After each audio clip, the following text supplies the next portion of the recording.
night. But as the story progresses, aalamin ko if I can share kung sino kasama namin ako ng I got a text message from your friend. Okay, and the latest about the girl with a big heart, nagkilom na nga ba ang puso niya pag pinag-uusapan si Luis Manzano because guess where we caught them together now na.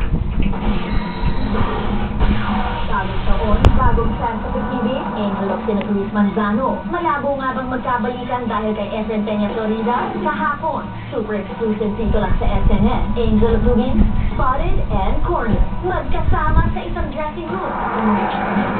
Hindi, nakita ko kasing main niya kanina. May rehearsals pa ako. Pero dahil siya nag-gusto ako ito. Tapos, danan ko. Exact pagdating ko dito, wala siya sa dressing room. Papasok siya from the other side ng hallway. Kaya siya naman mo siya dito. Yung mga kaibigan dito, feeling. Medyo tagal din kasi kami hindi nag-usap.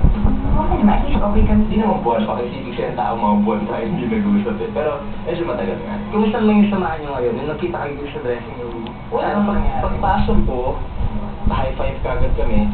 Ayan. Ikaw, ano pa ako? Okay na. Well, syempre may pinagsamahan naman kami ng siyempre. And kahit ano naman kami na hindi naman magbabago kung gaano ka-special na sa amin yung isa't isa.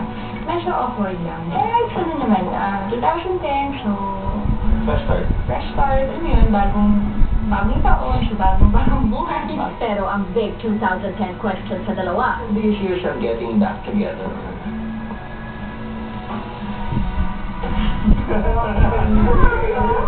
You never know. Mas importante yung maging friends ko mo ulit. Siguro back to basics muna for together. sa kanyang interview sa The Buzz, ipinaliwanag ni Angel ang pagkailang niya kay Luis during their interview. Medyo sa mga interview, magpapaliwanag lang kasi parang ang tagal namin hindi nagkita tapos nakita ka na. So, sobrang awkward lang ng kilos ko. Parang hindi ko lang alam kung paano kikilos. Pero hindi nagtatapos ang bagong pasabog sa bagong taon dahil ang CNN hero na